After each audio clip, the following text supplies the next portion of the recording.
But one guy who's been pretty busy, especially during NFL off seasons, is this dude running optimal athletic training outside of Charlotte, North Carolina. Maybe you've heard of him. His name is Eric Moulds, and he's joining us here on the show. Eric, how the heck are you, man? Good to see you. What's going on? Doing good, man. Just living day by day and enjoying life. Yeah, we had your boy Khalil Shakir on yesterday. He said you were coaching him up, and we didn't know you were training him, and he said that you were working on him and teaching him and stuff. And one thing he said too is the thing you've really helped him with a lot is the mental side of preparation and how to attack it and how to be in the right headspace to be as good as he can be. What do you like? And I know it's a little bit of it's psychology whenever you're training guys because you got to get them motivated and keep them focused.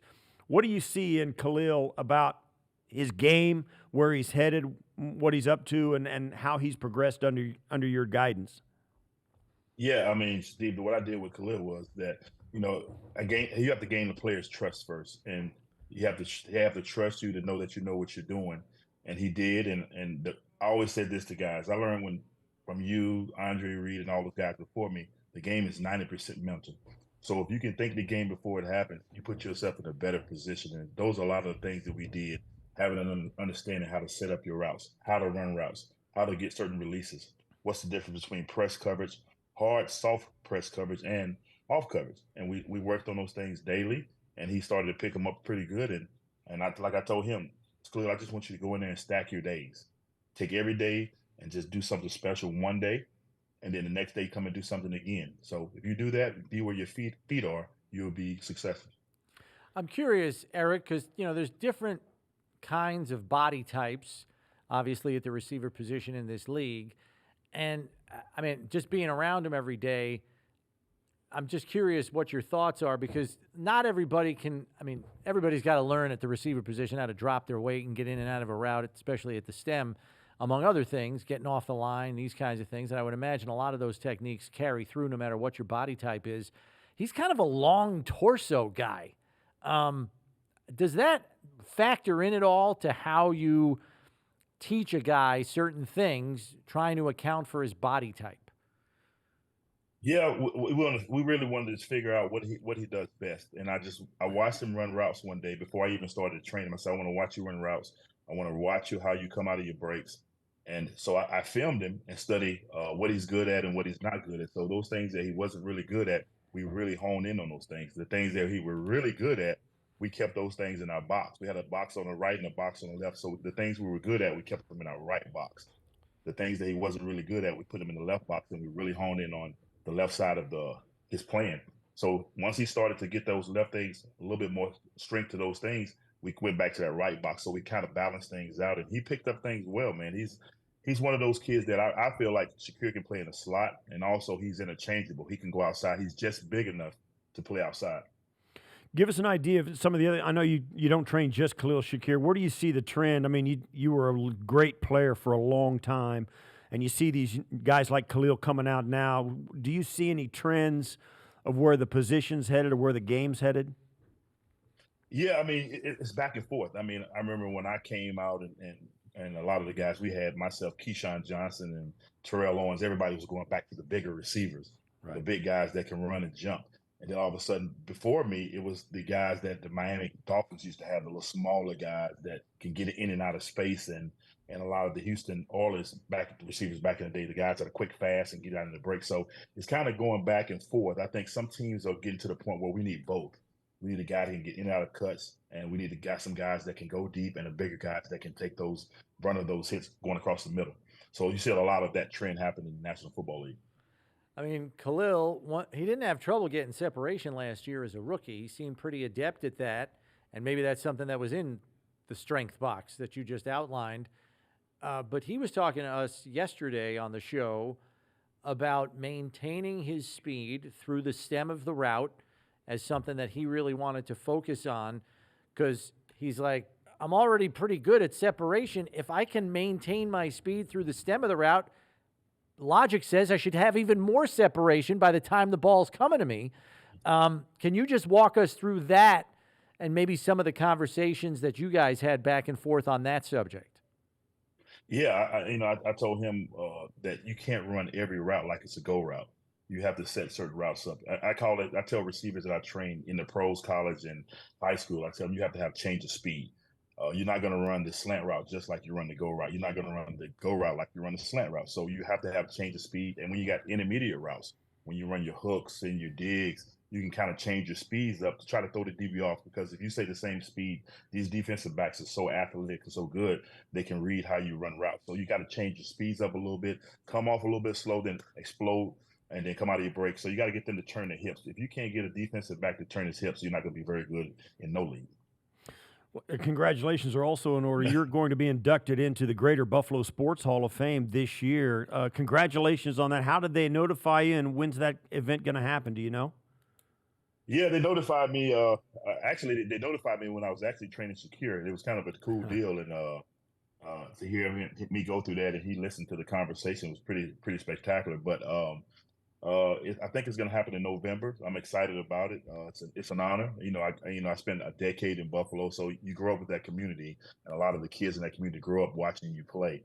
And for me, it's always fun to know that as a former player there and a part of that community, that you're watching guys like Gronkowski say I was his favorite player growing up because he lived in Buffalo in that era. Yeah. So it's kind of great to see, and it's exciting for me because I told Shakir, you never know who's watching. You could have the next Gronkowski saying you're his favorite player growing up, and so you always got to go hard and do your best. And then the other thing with Shakir's game, Eric, that I found interesting just talking to him was he was talking about releases and getting off the line. And I mean, he's not a guy that's as big and broad-shouldered as you were as a receiver. I mean, a lot of times you could just power through a release because you were so big and strong. He doesn't have your frame. So he's got to do it a different way. Like, how do you kind of manufacture solutions for guys that aren't built like you? Well, it's obvious. Obviously Steve is on the show, and he's a good friend of mine, a former teammate. And I used to tell him every day, use the Steve Tasker release. So I put it this way: if you got two gunners, if you're a gunner, you got two guys trying to stop that gun, and that's what Steve faced every time he took the field. If he can beat two guys, you can easily beat one. So we use a lot of the technique that Steve used to use. And Steve probably had the best release I've seen in any receiver. And I'm not just saying that because he's on the show, because you look at the guy, he's going to be double teamed and people are going to try to stop him every week, but he goes down and makes the tackle, the first guy to make the tackle, because he had solid technique. And so that's what I patterned my releases after Steve. When I want to do speed releases and be quick off the line, when I want to just beat guys up, I would just come off and just bully them.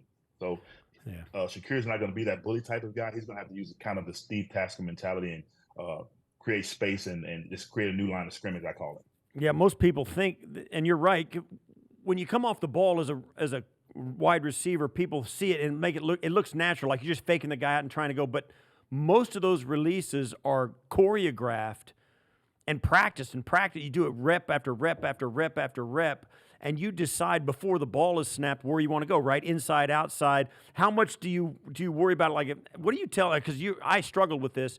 If you want to take an outside breaking route, but the play calls for you to take an inside release on an out route, it really takes some technique and some effort to go on an inside release and break the route outside at the top of the stem, and vice versa. How do you, what do you prepare guys to do? How do you practice that in a setting? And I mean, how many items on that menu can you really have to, you know what I mean?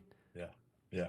I try to keep it simple. I tell the guy, if you want to go outside, let's step to where you want to go first and get the guy going back inside. So if we want to go inside, I say step inside first, go back outside, and then get back to where you want to go. So I kind of keep it simple for them so they're not thinking, so they react. And then I tell them, like, listen, everything is not going to be like we practice it. You're going to have to be able to understand that this guy on the other side of you getting paid also. So you're going to have to play off of him. I tell guys, we're going to work our technique, but you also have to be a football player and play off of that guy, because sometimes things are not going to go like you think them. Sometimes I've released in games and like it didn't work out like I thought it would be, so I had to adjust on the fly. Right. And Eric, I know you've watched enough of Josh Allen to know that not everything's going to go according to script for receivers. And I know they have scramble rules here, and a lot of the players learn it real fast because it comes up a lot in games.